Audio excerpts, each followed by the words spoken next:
ایک مولوی صاحب کو میں سن رہا تھا، کسی نے مجھے ویڈیو بھیجی اور مجھے کہا کہ اس مولوی صاحب کے اوپر آپ گفتگو کریں، یہ ناسپی ہے۔ تو اس سلسلے میں میں نے 1-2 دن پہلے فیس بک کے اوپر ایک ویڈیو بنائی۔ میں نے کہا کہ بھائی چاہے کہ آپ جن کی فضائل مناقب بیان کرنے کے چکر میں بنو امیہ کے اوپر اتنا کیچڑ اچھالتے ہیں، اگر وہ ہی خلیفہ راشد نہ ہوں تو پھر مثلا حضرت علی رضی اللہ تعالیٰ عنہ، ان کی خلافت تو ہے، خلیفہ ہم مانتے ہیں، لیکن خلیفہ راشد یہ کسی جگہ سے بھی ثابت نہیں ہے۔ اور یہاں تک کہ آپ احادیث پڑھ لیں، خود مطالعہ کریں۔ نبی اکرم صلی اللہ علیہ وآلہ وسلم نے تو پہلے 3 خلفاء کا تو ذکر کرتے رہتے تھے۔ آپ کہا کرتے تھے میں گیا میرے ساتھ ابو بکر عمر، میں فلاں جگہ گیا میرے ساتھ ابو بکر اور عمر، اور بعض جگہ پر عثمان کا نام لیتے۔ کوئی ایک حدیث ایسی نہیں ہے پورے ذخیرہ احادیث میں، کوئی ایک حدیث ایسی نہیں ہے کہ اللہ کے رسول نے اپنے بعد جہاں ابو بکر کا ذکر کیا، اپنے بعد جہاں عمر کا ذکر کیا، اپنے بعد جہاں آپ نے حضرت عثمان کا ذکر کیا، اس کے بعد آپ نے حضرت علی کا ذکر کیا ہو۔ کوئی ایک حدیث ایسی نہیں۔ جتنا بھی آپ روکنا چاہیں، آپ بل سے روکنا چاہیں یا بلوں سے روکنا چاہیں، یہ نہیں رکے گا، کیونکہ یہ دلوں کا معاملہ ہے۔ بسم اللہ والصلاة والسلام علی رسول اللہ وآلہ ومن والہ ورضی اللہ عن الصحابۃ من المہاجرین والانصار ومن تبعہم بإحسان الی یوم الدین۔ السلام علیکم ورحمۃ اللہ وبرکاتہ۔ میں نے ایک جگہ پہ کہا ہے کہ مختلف فرقے جن کا آغاز ہوا ہے، اور آج مسلمان انہیں دیکھ کر یہ پریشان ہو جاتا ہے کہ یہ اتنے فرقے دنیا میں کیوں ہیں، باوجود اس کے کہ مسلمانوں کا کلمہ، قرآن، کعبہ، پیغمبر ایک ہے۔ لیکن ہر داعی یہ بات کہتا ہے کہ سارے فرقے چھوڑ کر ایک جگہ پہ آ جاؤ، فرقہ واریت اچھی نہیں ہے، لیکن وہ یہ نہیں بتاتا کہ دراصل یہ جو فرقے ہیں اس کے پیچھے اس زمانے کی سیاست موجود ہوتی ہے۔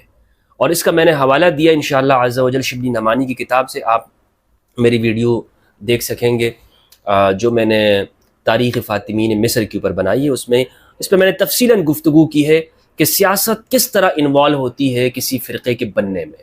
اس کی ایک مثال میں آپ کو دیتا چلوں۔ شبلی نعمانی نے لکھا ہے کہ بنو امیہ کے زمانے میں ایک فرقہ پیدا ہوا، اس کو جبریہ کہتے ہیں، یعنی یہ عقیدہ رکھنا کہ سب کچھ جو کچھ ہوتا ہے وہ ہم مجبور محض ہے، ہم کچھ نہیں کر سکتے، انسان بالکل مجبور ہے، بالکل گیا گزرا، وہ کسی چیز کا اختیار نہیں رکھتا۔ کہتے ہیں کہ یہ عقیدہ بنو امیہ کے زمانے میں پیدا ہوا کہ ظالم حکمران تھے، وہ لوگوں کو قتل کرتے تھے، مارتے تھے، ان کا مال چھین لیا کرتے تھے اموی حکمران، اور پھر انہیں یہ کہہ کر خاموش رکھتے تھے کہ بادشاہ کے خلاف تم زبان مت کھولنا، کیونکہ یہ تو تمہاری تقدیر میں ہے۔ تو اس کو کہتے ہیں جبریہ۔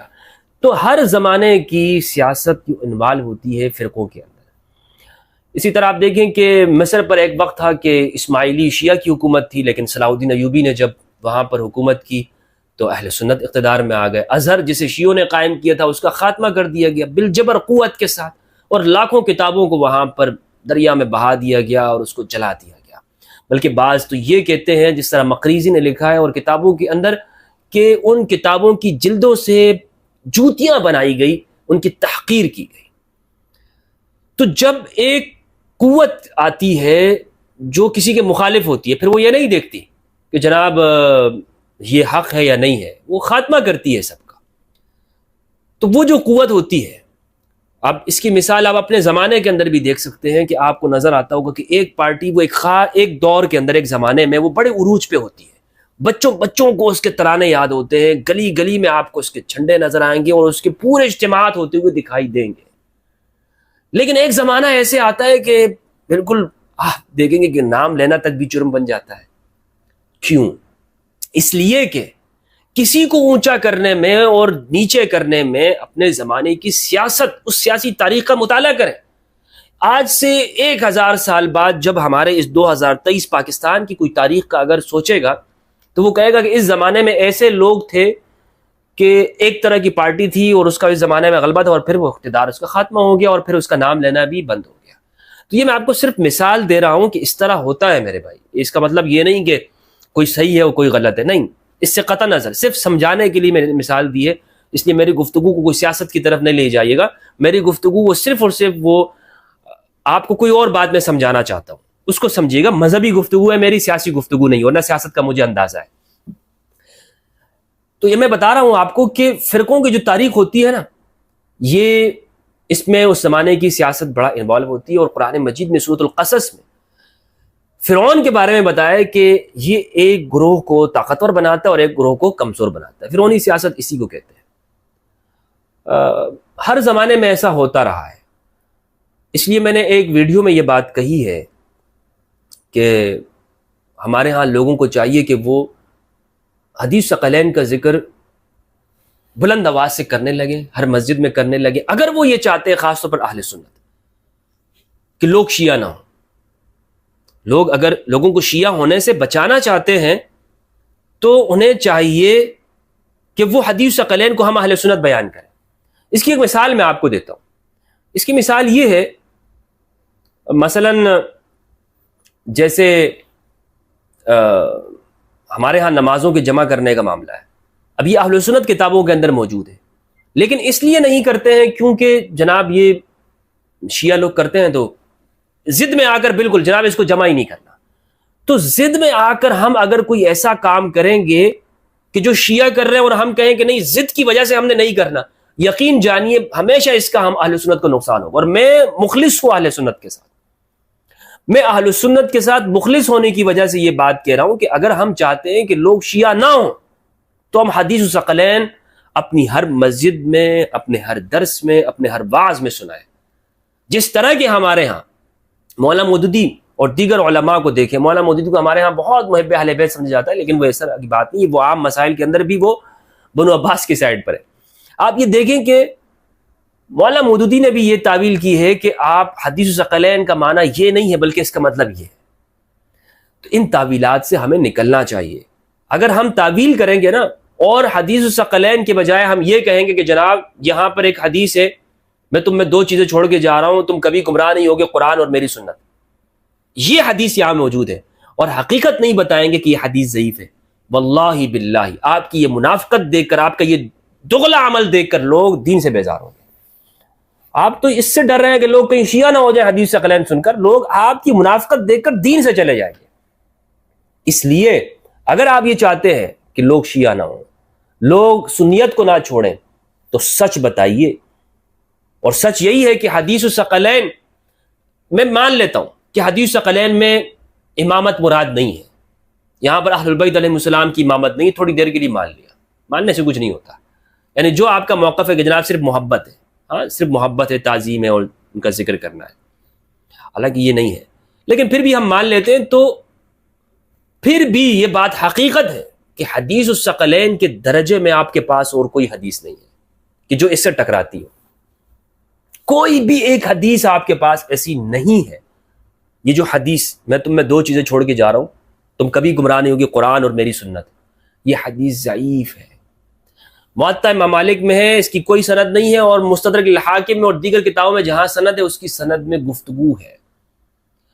اگر ہم اس کو صحیح بھی مان لیتے ہیں باوجود اس کے کہ وہ ضعیف ہے، پھر بھی وہ اس متواتر حدیث ثقلین کے درجے میں نہیں پہنچتی۔ تو پھر میرا سوال ہے کہ جب وہ اس حدیث کے درجے میں کوئی حدیث ہے نہیں تو کب آپ نے اس کو بیان کیا؟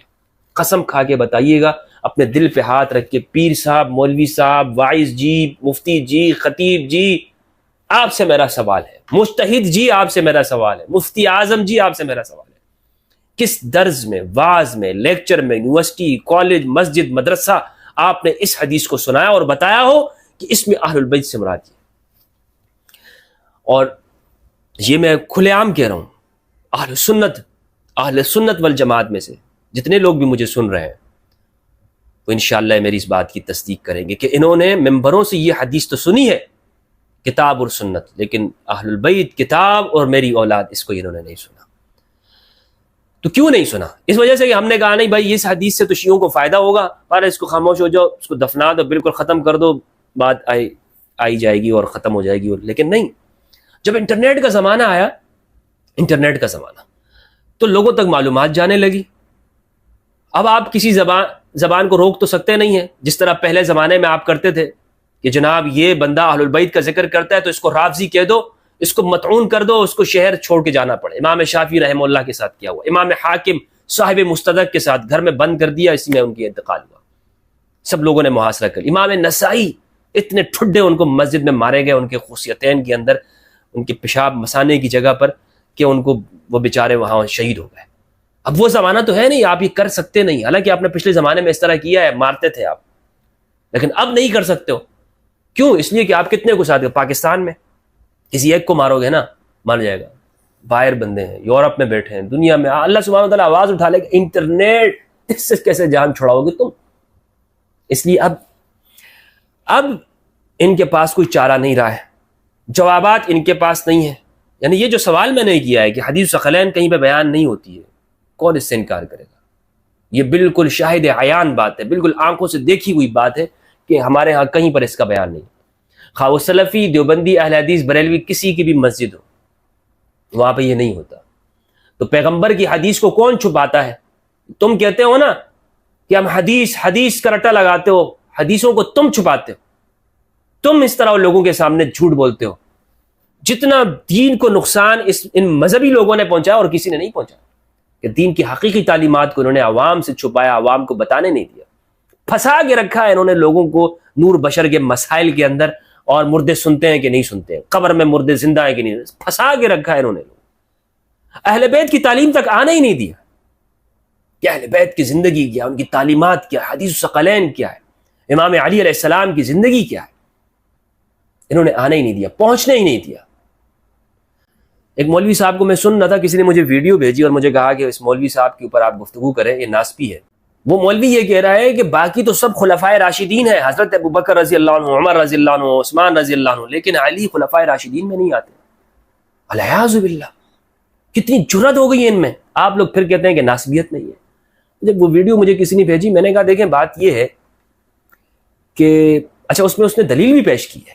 اب وہ دلیل کیا ہے؟ دلیل یہ دی کہ نبی صلی اللہ علیہ وآلہ وسلم نے فضائل میں حضرت ابوبکر کا ذکر کیا، عمر کا ذکر کیا، عثمان کا ذکر کیا رضی اللہ عنہم، ان کا ذکر کیا ساتھ میں، لیکن کبھی مولا علی کا ذکر نہیں کیا، حضرت علی کا. تو اس سے معلوم ہوا کہ خلافت یہ. اس کو میں کہوں، اس مولوی کو، اس ناسبی بڈھے کو یعنی یقین جانیے کہ اس کے جوابات اس طرح کے ہیں میرے پاس، اگر میں نے وہ صحیح احادیث سے پیش کر دیے نا اور تفاسیر سے، تو پھر یہ کہیں گے اے مفتی صاحب، مفتی امجد آپ توہین صحابہ کرو، آپ خلفائے راشدین کے بارے میں. اس لیے میں کہتا ہوں چپ ہو جاؤ، زبانیں بند کر لو اپنی ناسبیوں. ورنہ اگر ہم نے تمہیں صحیح احادیث بتانا شروع کر دی نا، خدا کی قسم تم اس بخاری کو بھی خود بخود تم لوگ اس کو کہیں اور رکھ آؤ گے. مولا علی کی توہین جب دیکھو جناب، نہیں کیا پڑی ہے آپ کو؟ پھر آپ کہتے ہیں کہ لوگ توہین کرتے، کیوں نہ کریں گے پھر توہین؟ اور توہین آپ اس چیز کو کہتے ہیں کہ جو صحیح حدیث ہوتی ہے.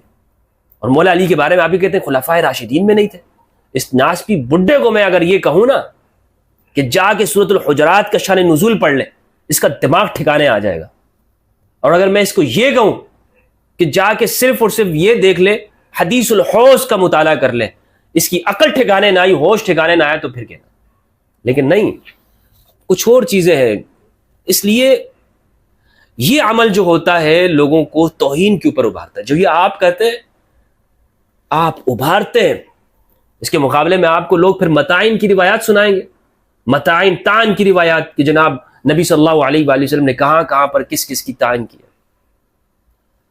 وہ عقبہ تبوک کا واقعہ صحیح مسلم کی روایت ہے، فی اصحابی 12 منافقا، فی اصحابی 12 منافقا. تو یہ میں اس شخص کے جواب کے لیے کہہ رہا ہوں. تو کبھی بھی ایسا رویہ نہیں اپنانا چاہیے. ہم اہل سنت کو ہمیشہ اس سے بچیں.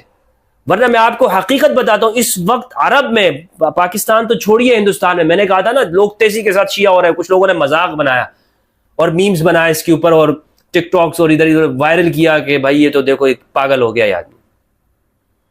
عرب میں اس وقت میں بڑے بڑے جید علماء آپ کے شیعہ ہو رہے ہیں، شیعہ بے دریغ لگاتار شیعہ ہو رہے ہیں، کوئی نہیں روک پا رہا ہے ان کو. کیوں؟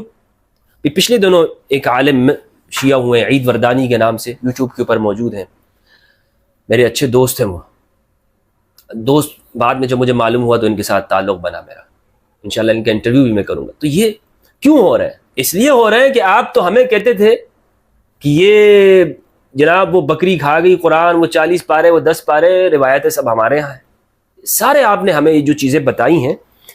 سو اس لیے میں یہ کہنا چاہتا ہوں کہ اگر ہم یہ چاہتے ہیں کہ جناب یہ شیعہ نہ بنے لوگ، تو ہمیں حدیث ثقلین بیان کرنا ہوگا.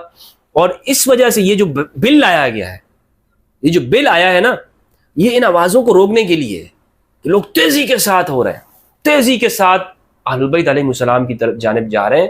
اور اس پہ ہمیں خوش ہونا چاہیے تھا. اچھا ہے جناب، دہریہ تو نہیں ہو رہے نا لوگ، ملحد تو نہیں ہو رہے، لوگ اہل بیت کی جانب جا رہے ہیں. اگر شیعہ بھی ہو رہے ہیں بالفرض تو ہمیں کیا تکلیف ہونی چاہیے تھی. لیکن وہی بات کہ ہمیشہ ریاستی جبر طاقت کے ذریعے سے انہوں نے روکنے کی کوشش کی، اور یہ پھر یہ کر رہے ہیں، یہ غلطی کر رہے ہیں. انہیں معلوم نہیں ہے کہ آپ اہل بیت کی تعلیمات کو، خواہ اسے آپ کوئی بھی عنوان اور ٹائٹل دے دیں، یہ ہمیشہ کے لیے ہمیشہ رہیں گے. آپ ان کے ذکر کو فرقہ وارانہ نگاہوں سے دیکھتے ہیں، لیکن حقیقت میں یہ اسلام ہے اور انسانیت ہے. اس لیے دنیا میں جو سلیم الفطرت لوگ ہوتے ہیں وہ اس کی طرف چلے جاتے ہیں. مجھے دن میں بے شمار تحاشا میسیجز آتے ہیں، مفتی صاحب میں سنیت چھوڑ رہا ہوں. میں اس سے پوچھتا ہوں کیوں؟ وہ کہتے ہیں بھائی مفتی صاحب اس لیے کہ یہ تو سب فراڈ ہمارے سامنے کہا گیا، یہ مولوی صاحبان نے، یعنی ہاتھ باندھنے کی کوئی روایات کہیں پر نہیں ہے صحیح احادیث کے اندر، ہاتھ باندھنے کی، لیکن عمل اس کے اوپر ہے، ہاتھ چھوڑنے کی روایات ہے. بہرحال یہ میری نظر میں اسی لیے اس کو لایا گیا ہے، اور اس کی کوئی وجہ نہیں ہو سکتی. اور اس لیے میں کہہ رہا ہوں کہ یہ غلطی کر رہے ہیں، یہ ہم غلطی کر رہے ہیں. ہمیں اہل بیت کو بیان کرنا چاہیے اور شیعہ کے کھاتے میں نہیں ڈالنا چاہیے تھا. اور اتنا زیادہ ہم اس کو بیان کرتے اہل بیت کے کہ لوگ کہتے ہیں کہ یار اہل بیت کا ذکر کرنے والا سنی ہوتا ہے، لیکن لوگ آج کہتے نہیں اہل بیت کا ذکر کرنے والا شیعہ ہوتا ہے. اس تاثر کو ہم ختم کر سکتے تھے کہ ہم اتنا ذکر کرتے، ہم سنی لوگ اتنا ذکر کرتے اہل بیت کا، صبح شام علی علی علی علی، حسن حسن، حسین حسین ہم کہتے، کہ لوگ کہتے ہیں یار جو بھی اہل بیت کا ذکر کرتا ہے وہ تو سنی ہوتا ہے، اور جو بھی اہل بیت سے دور ہوتا ہے وہ شیعہ ہوتا ہے. یہ ہمیں کرنا چاہیے تھا، لیکن ہم دیکھتے ہیں کہ نہیں، اس کا الٹ ہے. تو اس لیے ان کو کامیابی ہوتی ہے. تو اس لیے یہ چیز رکے گی نہیں. جتنا بھی آپ روکنا چاہیں، آپ بل سے روکنا چاہیں یا بلوں سے روکنا چاہیں، یہ نہیں رکے گا، کیونکہ یہ دلوں کا معاملہ ہے. یہ بل سے نہیں رکے گا، یہ دل کا معاملہ ہے. بہت بہت شکریہ. السلام علیکم، فی امان اللہ.